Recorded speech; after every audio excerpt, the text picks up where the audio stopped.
Frères et sœurs, la paix soit avec vous. Heureux de vous retrouver aujourd'hui à quelques jours de Noël pour partager quelques réflexions pour votre rencontre en maisonnée. Depuis déjà quelques mois, vous avez entrepris cette nouvelle aventure de vous rassembler, de vous réunir en petits groupes en maisonnée. J'espère que cette expérience est bienfaisante pour vous.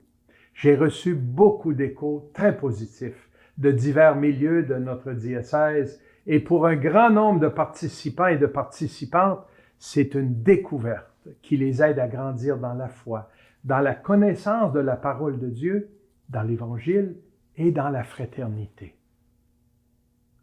Je participe aussi, comme vous, à une maisonnée. Nous avons choisi de nous réunir un soir par semaine. À date, l'expérience est très enrichissante et je découvre beaucoup de belles choses à travers nos partages et temps de prière à la lumière de l'Évangile. Quel cadeau que d'appartenir, de participer à une maisonnée. Puisque nous sommes presque à la veille de Noël, on voit grandir la joie dans les textes bibliques qui nous sont proposés dans l'Évangile. J'espère qu'il en est ainsi pour vous aussi. Notre marche durant le temps de l'Avent nous aide à nous préparer à cet avènement de la venue du Seigneur. Nous nous rappelons bien sûr qu'il est venu il y a un peu plus de 2000 ans. Ce fut l'entrée de Jésus dans l'histoire de l'humanité. Nous croyons qu'il reviendra à la fin des temps, c'est ce qu'il a annoncé et nous n'avons pas de raison de ne pas le croire, car sa parole est digne de confiance. Mais entre le passé et l'avenir, il y a aujourd'hui. Le Seigneur est avec nous. Il est vivant et agissant au milieu de nous. Et c'est aussi cela que nous célébrons.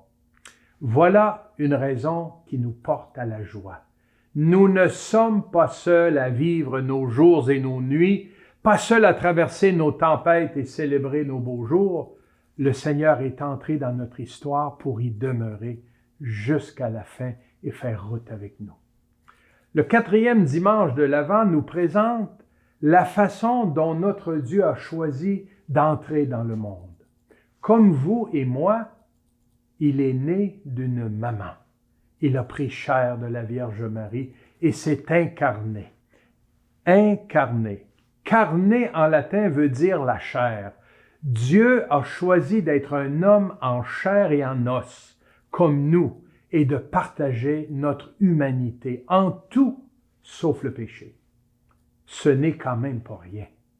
Depuis toujours, l'être humain a cherché comment entrer en contact avec le divin, comment rejoindre l'être suprême, entrer en relation avec le Créateur. Mission impossible. On n'y est jamais parvenu.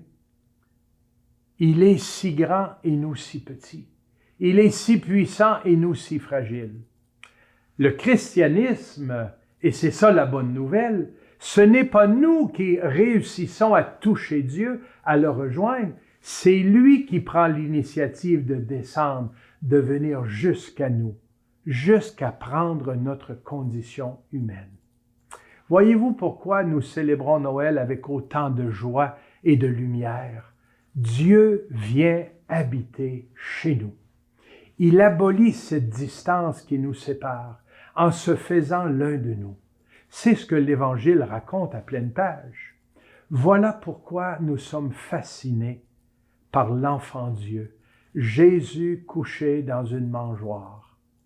Il nous ressemble, car nous sommes tous et toutes nés d'une maman comme lui. Voilà pourquoi nous nous sentons compris par Jésus, car il a passé par des étapes de vie que nous avons connues ou que d'autres connaissent. Vivre en exil comme un réfugié, Marie et Joseph ont dû fuir leur pays avec Jésus nouveau-né pour se réfugier en Égypte et pour protéger leur famille. Jésus a grandi dans une famille, dans un village nommé Nazareth. Il a connu les défis et les beautés des relations avec les autres, de sa famille et de sa communauté. Jésus a connu la joie aussi de partager, de manger, de voyager avec ses amis, ses disciples, pendant ses années de vie publique. Jésus a aussi pleuré devant son ami Lazare décédé. Jésus a même connu l'abandon de ses amis lorsqu'ils l'ont à peu près tous abandonné au moment de sa passion. L'humanité de Jésus est belle, elle est inspirante. Il l'a vécu jusqu'au bout, jusqu'à connaître la souffrance et la mort. Alors que nous sommes dans les derniers préparatifs pour vivre notre Noël 2020, c'est bon de pouvoir penser un peu plus à celui qui est à l'origine de cette fête. Noël, ce n'est pas un événement, c'est quelqu'un. C'est Jésus qui entre chez nous.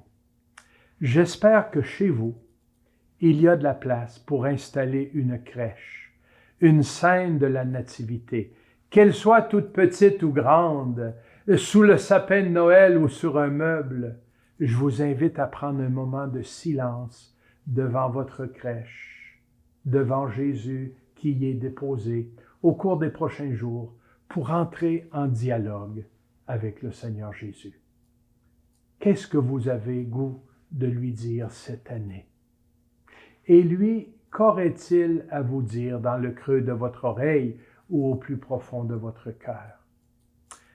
Puisque ce Noël risque d'être un peu plus tranquille qu'à l'habitude, je vous souhaite ce moment d'intimité avec l'enfant Dieu au cours du temps de Noël. Faites-vous ce cadeau. Et pour conclure, je vous laisse une piste pour ouvrir le partage entre vous dans votre maisonnée aujourd'hui. Qu'est-ce qui vous fascine le plus chez Jésus? Quel aspect de son humanité vous interpelle? Qu'est-ce que vous admirez le plus chez lui? Bon partage et joyeux Noël!